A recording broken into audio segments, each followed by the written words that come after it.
El Instituto Electoral del Estado de México les da la más cordial bienvenida y los felicita por estar participando en este proceso de selección de vocales. Muchas gracias. Me permito presentarles a las panelistas que nos estarán acompañando en esta entrevista: la consejera electoral, la maestra Karina Vaquera, la maestra Verónica Veloz, titular de la Unidad de Comunicación Social, su servidor, Osvaldo Gómez, director de partidos políticos. La dinámica consiste en una ronda de 3 preguntas. Cada uno de nosotros les va a hacer una pregunta por igual a los 3. Les diremos en qué orden nos irán respondiendo. La duración será máxima de 20 minutos. Y bueno, siendo las 21 horas con 4 minutos, daríamos inicio a la entrevista. En esta primera ronda me gustaría conocer de ustedes cuál ha sido su logro más importante en su última posición laboral y por qué consideran que este logro que nos van a enunciar como el más importante. Por favor, Yosimar, si nos... Ok, buenas noches. Primero, mi nombre es Yosimar. El logro más importante que he tenido en alguno de mis empleos, bueno, en el último empleo, fue la reproducción de unas especies de monos que son de Sudamérica, se llaman monos ardilla. Logré reproducirlos. Lo importante de este proyecto es que estos animales están considerados en peligro de extinción y están numerados en la IUCN como especies en riesgo, especies amenazadas, sobre todo por el tráfico de especies. Y al poder reproducirlos en cautiverio nos damos una idea de cuáles son las necesidades de la especie y cómo poder trabajar con ellas para reproducirlas y a lo mejor poder desarrollar un programa de reintegración a su medio ambiente. También he trabajado con otras especies de tarántulas. Esas también han tenido muchos problemas debido a la pérdida de su hábitat natural. Hemos trabajado reproducción, hemos trabajado mantenimiento, conocer parámetros de temperatura, humedad, alimentación y cuáles son sus hábitos de vida, cómo se reproducen, cómo crecen, en dónde se esconden, de qué se alimentan. Toda esa cuestión hemos estado trabajando. Para mí es muy importante ya que la pérdida de especies endémicas es acelerada, muy acelerada, que incluso hay especies de tarántulas que ni siquiera se han descrito ni se describirán por la pérdida de su hábitat y por ende la pérdida de la especie. Gracias, Yosimar. ¿Cómo nos podrías reflejar esta experiencia que tienes en el medio ambiente, en las especies endémicas, como bien lo referiste? ¿Cómo nos lo podrías reflejar ahora en esta actividad electoral que, si bien es distinta, ¿cómo la vinculas o qué es lo que te mueve a venir a la tarea electoral? Bueno, para empezar, yo me sentí atraído hacia el trabajo de un proceso electoral porque me interesa saber cómo funciona desde la parte interna. Yo creo que en esa parte están vinculadas estas cosas porque para poder llevar un proceso electoral tienes que conocer desde la parte interna, la parte estructural y la parte que se va a desarrollar. O sea, nosotros tenemos 6 meses para preparar un proceso electoral y durante esos 6 meses vas conociendo todas las etapas que se necesitan para que en un momento dado, que el día de la elección o el día de las elecciones, tú ya tengas todos los conocimientos necesarios para poder aplicar esos conocimientos y que te den como resultado un proceso electoral satisfactorio y con buenos resultados para todos. Además de que creo que es muy determinante ser muy observador y neutral en todos los procesos.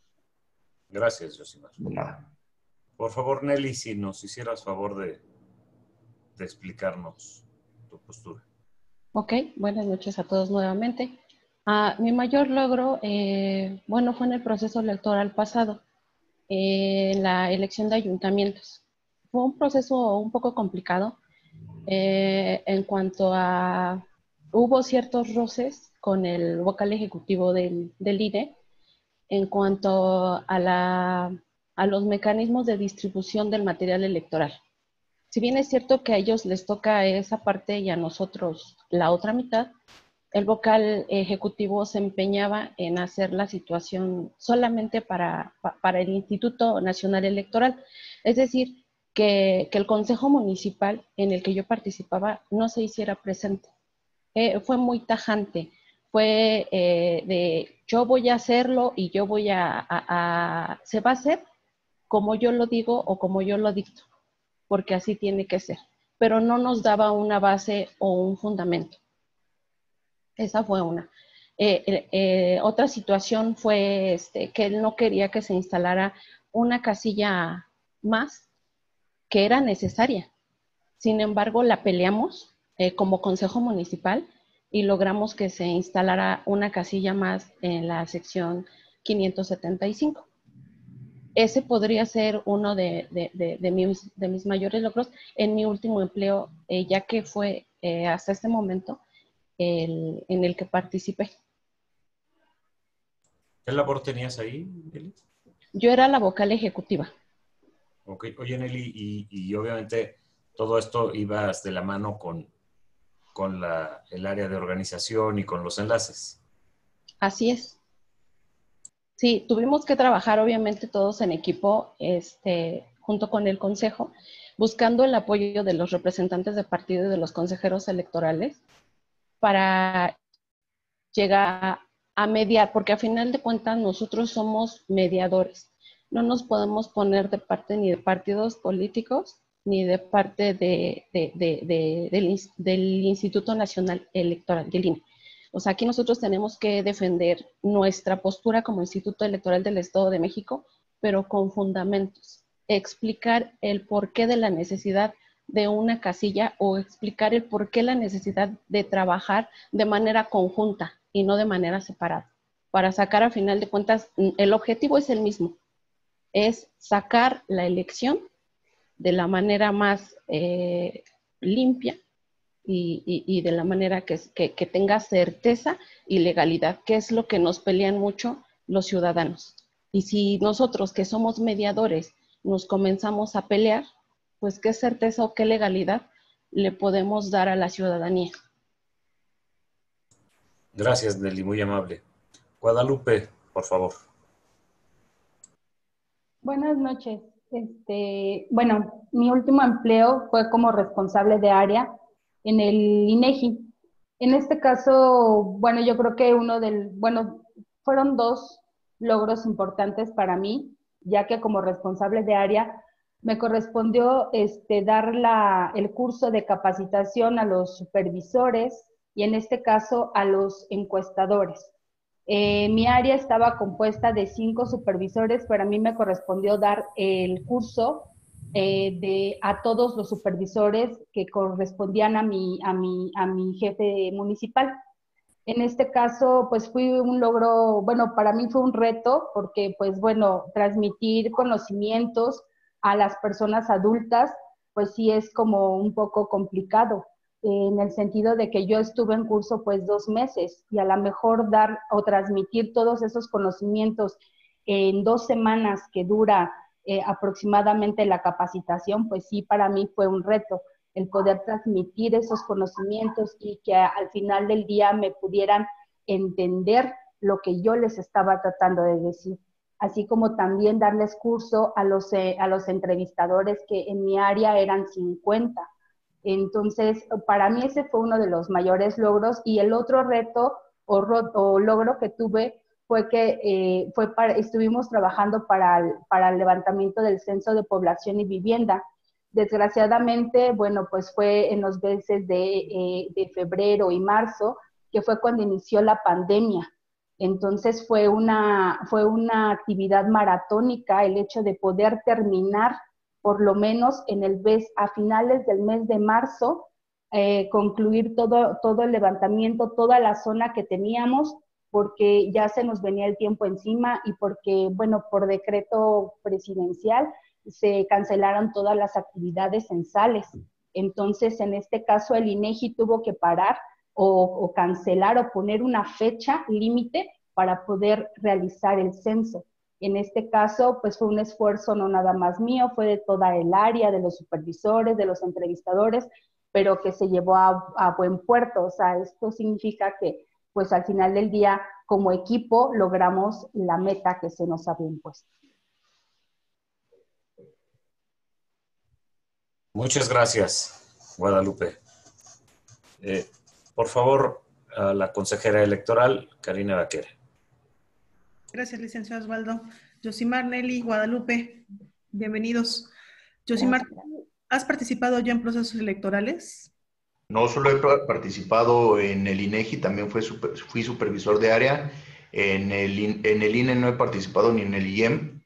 Antes no pude, he sido seleccionado algunas veces para estar de presidente en casilla, pero por cuestiones laborales, como trabajaba con animales, yo trabajaba de lunes a domingo y no me permitió ese horario laboral trabajar en el proceso electoral el que acaba de pasar. No pude trabajar, pero sí estuve muy interesado, pero por cuestiones de trabajo no pude. Gracias, Yosimar. Le pregunto esto porque la pregunta que les voy a hacer puede ser en el ámbito electoral o en un ámbito distinto. Okay. Lo que me gustaría que ustedes me comentaran, que lo pensaran para poder nosotros tener pues el conocimiento de sus habilidades y aptitudes para estos temas, no solamente en materia electoral, sino en otros ámbitos en los cuales hayan desempeñado. ¿Les ha sucedido que en algún momento la normatividad con la que ustedes han laborado, ustedes no han estado de acuerdo con la misma? Si es así, ¿qué es lo que ustedes han hecho al respecto? Y de no ser así, porque no hayan estado en un caso específico, que ustedes pudieran ponerse en un supuesto en el que la normatividad que ustedes tienen que aplicar no están de acuerdo ustedes con ella. Y por favor, Guadalupe, te escucharíamos a ti primero. Muchas gracias. Bueno, en mi caso no me ha pasado. Yo sí he tenido experiencia electoral. He trabajado nada más para el Instituto Electoral del Estado de México. He estado desarrollando puestos como vocal y como capacitador, pero no me ha tocado estar en una disyuntiva como la que usted dice, ¿no? Así, nosotros cuando somos vocales, pues tenemos que apegarnos indefinidamente y invariablemente, y no hay vuelta de hoja, al lineamiento que nos están marcando. Puede ser lineamiento de recepción de paquetes, conteo sellado de boletas, seccionado de las mismas, recepción de los paquetes. O sea, nosotros como vocales no tenemos la opción de poder decir esto lo aplico, esto no lo aplico. O sea, el lineamiento está para ser una guía, un apoyo, para nosotros como vocales, y pues así es como lo tenemos que seguir. A lo mejor aplicas ciertas circunstancias o las adecuas a una situación diferente que estés viviendo en ese momento, pero no por eso quiere decir que no lo vas a aplicar. Simplemente tratas de la situación que estás viviendo en ese momento, la adecuas a la mejor aplicación de ese lineamiento o del código o del acuerdo que se emita, ya sea del Consejo General del IEM o del Consejo General del IEM. Gracias, Guadalupe. Yosimar. Bueno, a mí sí me ha sucedido que he estado en disyuntiva con alguna ley. Yo trabajaba muy apegado a la Ley General de Vida Silvestre, que es de Semarnat. En este caso te dice que tú puedes adquirir un animal, el que sea, siempre y cuando tenga documentación, y no te piden más que un requerimiento mínimo del espacio. Entonces hay veces que llegas con un cliente y tienen un espacio tan pequeño a un animal que tú dices, ¿qué onda? ¿No? ¿Cómo puedes tener a tu animal aquí? Todavía lo presumes, está en malas condiciones porque está en el mínimo. Yo considero que no debería de ser el mínimo, debería de haber un estándar específico, además de contar otras cosas que no están incluidas en la Ley General de Vida Silvestre, como el bienestar animal, donde uno tiene que ver por su animal, no solo es tenerlo encerrado, hay que darle alimento y agua, no le puede faltar. Tienes que ver por la salud del animal, se llama medicina preventiva. Tienes que agregar enriquecimiento ambiental y tienes que ver por la salud emocional del animal. Si esto no viene en la Ley General de Vida Silvestre, yo cuando llego con algún cliente, trato de trabajar todas esas partes, aunque, bueno, ya tienen el animal, yo creo que lo mejor es darle una vida digna, ¿no? Porque, como dicen, aunque la jaula sea de oro, sigue siendo jaula, pero hay que buscar la mejor alternativa para que el animal tenga una calidad de vida mucho mejor y no el mínimo requerido como lo plantea esta Ley General de Vida Silvestre. Es el único. De ahí en fuera, por ejemplo, cuando tengo que hacer trámites para dar de alta a personas que están criando ciertas especies de animales, simplemente si hay alguna modificación es apegarme a esa modificación y llevarlo a cabo. Normalmente son cosas que, pues más que nada es en el papel, pero no te va a cambiar el entorno, ¿no? Eso es básicamente lo que me ha pasado y solo sería eso. Gracias. Yosimar, nada más comentarles que si ven que bajamos la vista, nos movemos un poco, es porque hacemos anotaciones en computadora o manualmente. Claro que sí. Nelly, adelante. Ok, en el 2011 nos encontramos en una disyuntiva. No sé si ustedes recordarán que nos tocó precisamente el tema de la influenza. Estuvo muy fuerte también, no fue como ahorita la situación de esta pandemia que estamos pasando, pero también nos tocó en un proceso electoral. Yo también, la mayoría de las veces he participado en procesos electorales, tanto en el Instituto Electoral del Estado de México como en el Instituto Nacional Electoral. Esa disyuntiva era, o es tu salud, o seguimos trabajando en el proceso electoral, en el desarrollo del proceso electoral. Nos faltaba capacitar ciudadanos, estábamos en la etapa de la capacitación, ya no de entregar notificaciones, sino la etapa de la capacitación. La solución que teníamos que dar es, ¿cómo íbamos a seguir capacitando? Siguiendo las medidas sanitarias que en ese momento el gobierno ya había implementado, que era, no podías ir a tocar puertas, no podías tener mucho contacto con varias personas, igual no podías saludarte de beso, no podías saludarte de mano. ¿Cómo llegas con el ciudadano? Yo empecé como capacitadora y yo lo que siempre he dicho es, el ciudadano no lo tienes que obligar a participar, al ciudadano tienes que llegar por otro lado, no le tienes que decir que es su obligación participar, independientemente de que tú sabes que sí lo es. Pero si tú llegas con amenazas con el ciudadano y le dices, si no participa va a pasar esto y va a pasar lo otro, en vez de hacerte amigo del ciudadano, te estás haciendo enemigo del ciudadano. Entonces, ¿qué fue lo que teníamos que hacer o qué era lo que teníamos que hacer? Nosotros teníamos que seguir como capacitadores saliendo a campo, a sacar nuestro trabajo. Y esa fue la situación que tuvimos que hacer. Sacar el trabajo, sacar nuestras capacitaciones, siguiendo las medidas sanitarias para poder llevar a cabo el proceso electoral del 2011. Gracias, Nelly, Yosimar, Guadalupe, por sus respuestas. Licenciado Osvaldo, sería todo de mi parte. Gracias. Gracias, consejera. Le daríamos el uso de la voz a la maestra Verónica Veloz Valencia para que nos haga favor de hacer su pregunta. Gracias, licenciado Osvaldo. Buenas noches nuevamente, Guadalupe, Nelly y Yosimar. Vamos a conocer ahora otra faceta, ¿no? La misma en la cuestión laboral o en otros de sus ámbitos, ya sea electoral o en otros ámbitos donde se han desarrollado. La pregunta sería la siguiente para los mismos. En situaciones anteriores, ustedes pongan ahí el contexto de algún trabajo anterior, ¿qué han hecho cuando se ha comprobado la falta de integridad de un miembro de este equipo con el que han ustedes trabajado? Empezaría en esta ocasión con Nelly y sobre todo, ¿qué han hecho ustedes cuando se ha comprobado esta falta de integridad de alguno de los integrantes? Nelly, por favor. Ok, muchas gracias. En el 2012 igual fui vocal de capacitación. Todavía el Instituto Electoral del Estado de México tenía bajo su cargo la selección de los capacitadores y de los instructores en ese entonces así llamados. La situación que se presentó era o fue que uno de los capacitadores empezó ahí me sonaban algunas cosas raras en cuanto a su trabajo, ¿Qué fue lo que hice? Me puse a investigar y así es. Desafortunadamente encontré que este chico estaba falsificando firmas por entregar solamente trabajo. Hablé con él, le pregunté, le di la oportunidad de defenderse y de que él me dijera, bajo la situación, que yo ya sabía lo que él había hecho.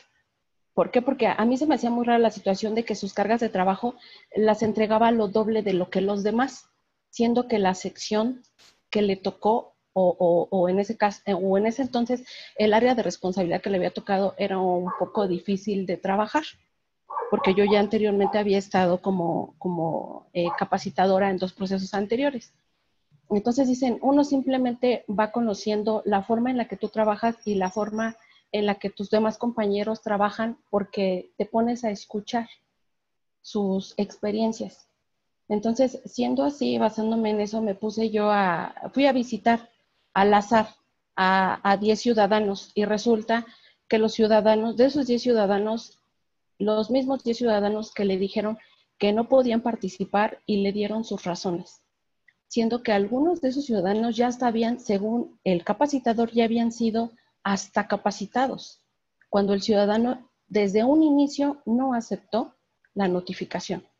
Entonces yo le di la oportunidad al chico de hablar, de defenderse, y él me dijo, no, o sea, puedes ir a comprobar, o sea, todavía me dijo, puedes ir a comprobar, puedes ir a checar, y yo le dije, yo bajo puño y letra de cada uno de los ciudadanos que fui a visitar al azar, les pedí de que, por favor, en la parte de atrás me pusieran lo que le habían dicho anteriormente al capacitador, con su puño y letra, y que me lo firmara.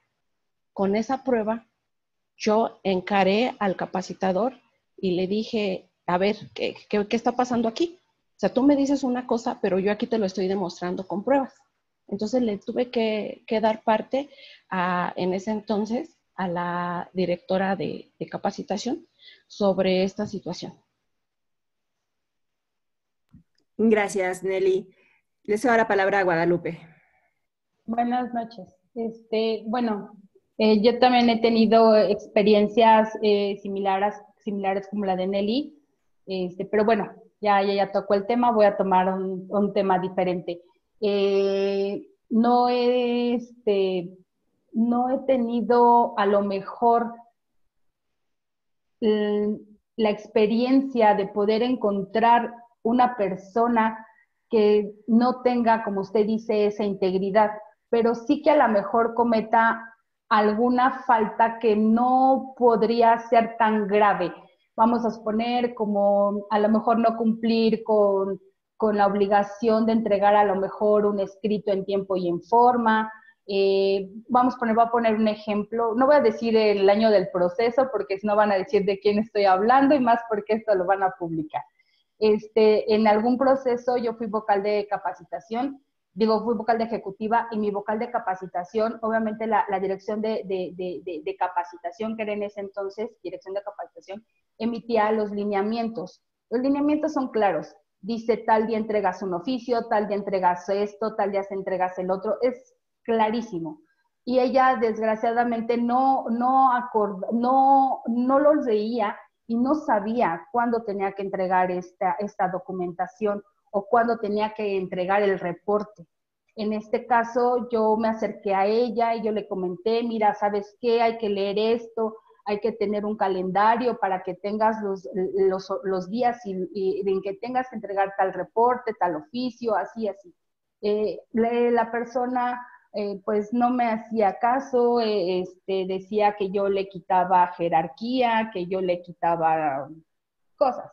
Entonces lo que sí tuvimos que acudir fue con el director de capacitación en ese entonces. Desgraciadamente lo tuve que hacer porque pues sí, seguían con las anomalías, con la no prestar la atención al lineamiento específico donde dice las fechas, las horas y lo que tienes que entregar. Hablamos con el director de capacitación y obviamente en esa reunión pues se acordó que obviamente a esta persona le iban a hablar para recordarle qué es lo que tenía que entregar en tiempo y en forma. Eso fue en el 2012, que a lo mejor no había como tanta repercusión. Ya en la actualidad, por lo menos en el proceso pasado, si tú no entregas algo en tiempo y en forma, los directores adscritos a alguna dirección o los jefes de las unidades ya pueden hacer un oficio y mandar un reporte a la unidad, a la UTAP, diciendo que tal vocal de tal lugar no está cumpliendo en tiempo y en forma. A lo mejor en ese entonces no era tanta la repercusión del incumplimiento de alguna obligación como vocal, pero actualmente sí. Entonces, bueno, esa ha sido mi única experiencia. Perfecto, gracias, Guadalupe. Y finalmente, Yosimar. Ok, bueno, a mí me pasó ahora que trabajé en INEGI, justo como estuvimos con lo de la pandemia, pues tuve uno de mis entrevistadores que hizo los famosos chocolates, el irse, como yo estuve trabajando en una zona donde había muchos departamentos, que fue agrícola oriental, él se metía a los departamentos y en las escaleras o en las áreas de juego se ponía y él solito hacía sus entrevistas, se las inventaba cuántas personas vivían. Y entonces otros compañeros de él me comentan, oye, ¿sabes qué? Él está haciendo trampa con esta situación, está haciendo esto y esto y esto. Pero eso ya fue como a la mitad del proceso. Entonces yo voy, hago una supervisión y en efecto cuando entro a los departamentos tocaba en un lado, no, pues nunca pasó INEGI, ya hasta tenían su etiqueta como, él quién sabe cómo le hizo. Voy a otro lugar, la misma situación y así en cuatro seguidos, 4 que no habían sido censados. Entonces hablo con él y le digo que qué vamos a hacer. Él dice que él no lo hizo y sigue, a pesar de que yo tenía pruebas, él dice que él no lo hizo y que no tiene ninguna bronca con seguir trabajando así, que él sigue sus horarios normales y que con tal de que se vaya, a la hora que le correspondía, pues él seguía haciendo su trabajo así. Entonces no quería aceptar que estaba haciendo eso. Yo hablé con mi supervisora directa y hablé con una supervisora, un rango arriba de mi supervisora directa. Lo que ellas me dicen es que si lo quería conservar, porque a final de cuentas a la mitad del proceso era difícil conseguir un reemplazo, o qué íbamos a hacer, porque si él se iba, yo tenía que entrar a la parte de ser entrevistador y ser supervisor. Y yo le dije, sin problema, ¿sabes qué? Vamos a mandarlo a este chico a su casa mejor, y yo me meto, y lo que hice nada más fue darlo de baja y estar trabajando en esta parte de supervisor, y en las tardes que ya se acababa como mi supervisión, o en el día en ratos libres yo me iba a las áreas o a las manzanas que a él le correspondían, yo iba a hacer las entrevistas y los censos en los lugares que él ya había tocado y que había anomalías. Entonces volvimos a hacer toda esa parte y después de eso, todos los compañeros que eran entrevistadores que estaban a cargo mío, nos fuimos, cuando ya fueron las semanas extras, nos fuimos a hacer el levantamiento de todo lo que había faltado con esta persona. Fue lo que decidí hacer para evitarme problemas y que hubiera más ahí huecos raros y marañas. Dije, mejor lo borramos y nosotros podemos sacar el trabajo. Lo bueno es que mi equipo siempre fue muy unido y no tuvieron problema en apoyarme. Muchas gracias, Yosimar. Ya estamos fuera de tiempo. Licenciado Osvaldo, te cedo la palabra. Por mi parte es cuanto. Gracias, consejera Ibero. Les damos las gracias por haber asistido a esta entrevista. Los invitamos a continuar en este proceso, verificando su correo y la página electrónica. Muchas gracias, buenas noches. Finalizamos a las 21:32. Buenas noches. Gracias. Buenas noches. Hasta luego. Buenas noches.